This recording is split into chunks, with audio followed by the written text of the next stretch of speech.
Hello and welcome to week 19's Dinosaw. So this will be another 7 interesting, curious and innovative things I've seen this week, or in the last week. So let's crack on. First one we have YouTube, and YouTube are finally having a go at TikTok. So Instagram have tried with Reels, Facebook have tried with Lasso, and now it's YouTube's attempt with Shorts, as they're calling it. So obviously short form video. If you've seen TikTok, you know the format. Huge library of music available, challenges, video editing tools, and a feed for all these things to constantly appear in. It is basically TikTok. So why are they doing this? Why now? So essentially, this is because of advertising.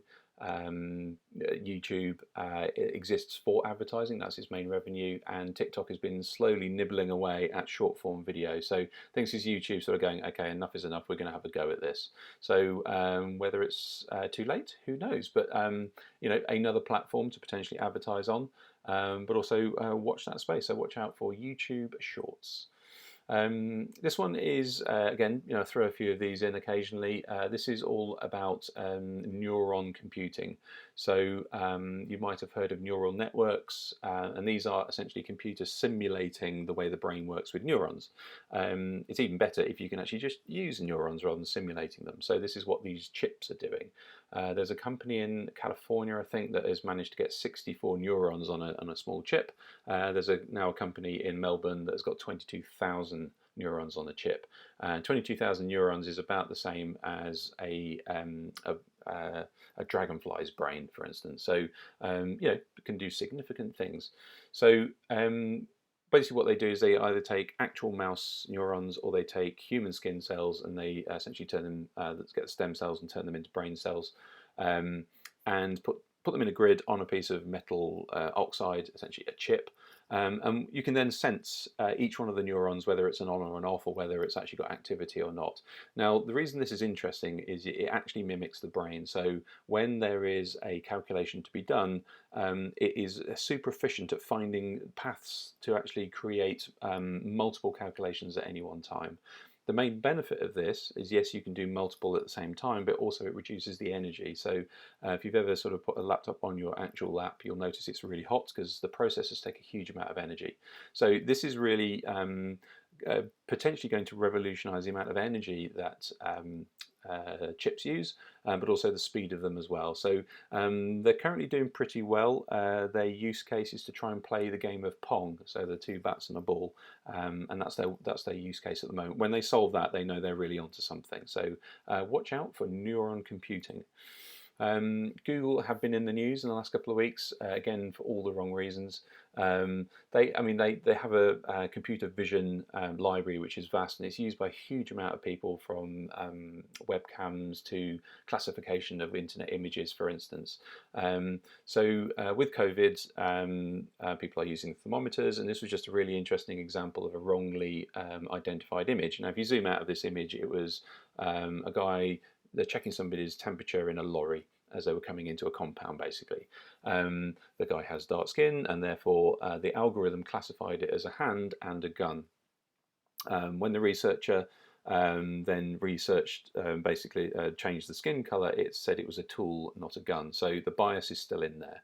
So it disproportionately affects people with dark skin and women as well. So that clearly has knock-on effects. So if you're trying to get into a stadium or a concert or a school or whatever it is, and it's essentially putting you in bucket A rather than bucket B, just because of the algorithm, that's not great. So they've been in this hot water before. I think in 2013 they first started to get some heat because of this, and I think there was a guy who was accused of stealing from an Apple store who was wrongly identified, a lady who was wrongly identified in the Sri Lankan bombings, etc., etc. So it still keeps happening. Two reasons for this. It's probably white men programming these things and not checking these things, and it's also probably lack of process to do this as well. So it's worth looking up the Algorithmic Justice League, and also Algorithm Watch as well. But the Algorithm Justice League are basically they're over. If you have any sort of data set or API and you release it into the public, that you have to make sure that is bias free. So you might think, our data set is great for identifying certain things. You might find it actually it has bias in it. So check your data sets before you release them into the public.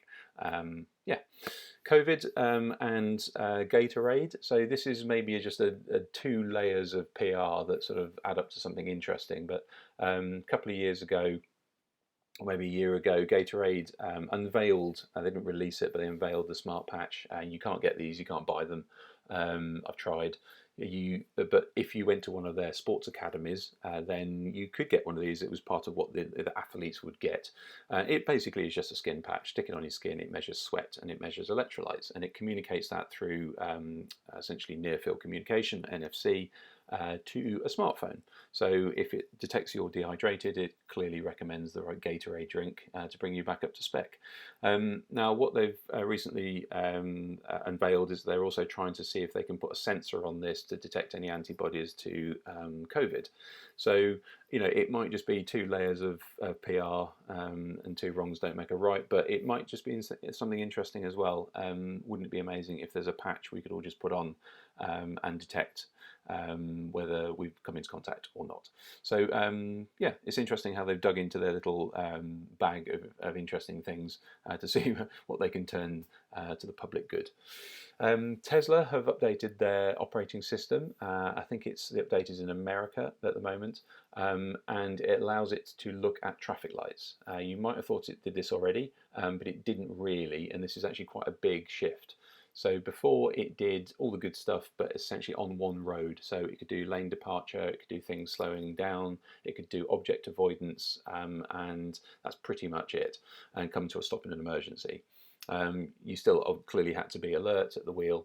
Now this can actually drive through downtown areas, go through intersections and traffic lights. So this is actually just opened up, instead of just automated freeway driving or motorway driving, it can now actually go across cities and towns. So this is actually the true promise of automated driving. If you trust it, obviously, you should still have your hands on the wheel and be ready to stop at any moment. But it's interesting how it can now actually go through junctions and avoid people, etc.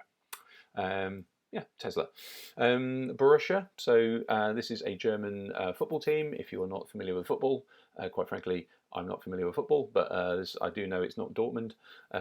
However, so Borussia have opened up their stadiums for their fans, but as cardboard cutouts. So you go to a website, you pay, I can't remember what it is, something like €25, and you upload a photo, and then somebody cuts it out, sticks it on cardboard, and installs it at the stadium.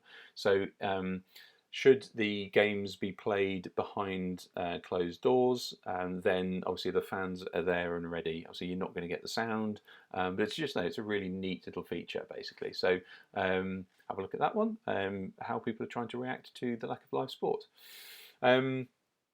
Finally, we have Google and Apple not really coming together, but teaming up just to make sure that they're making things as easy as possible for app developers who are trying to make tracking apps, essentially, to see whether you've come into contact with anybody with COVID. So what they've done is they've just made a consistent API, which is an application programmer's interface. If you're not a developer, that basically means it's just a really simple set of instructions that anybody could ask to get information from the phone, like location, if anybody's been near you. So the way this works is you sign up to the service. It's all completely up to you. You sign up, you put in your details, and say you come into contact with somebody who also has this on their phone, it will exchange a sort of a key, just a secret kind of swap, and that then gets kind of held on a sort of a database. And then what would happen is, if you suspect you might have come into contact with somebody, or maybe you've got symptoms, you put it onto the app, and then it can then track who you came into contact with and who might have had it, who might have given it to you, who needs to be warned. For instance, it'll flash up, say, I know you saw Dino yesterday, he seems to have a bit of a cough. You might want to sort of watch out for symptoms. So the NHS have muted, they are looking at creating their own app. So this is what they would be leaning on. So they would be leaning on the new kind of simple version of the platform that Apple and Google have essentially collaborated on. Simple as that. So if you've seen this in the news, which I had do but hadn't really been engaging with it, that's pretty much what it means. And that's it. So thank you very much. Another 7 out of the way, and I will see you next week.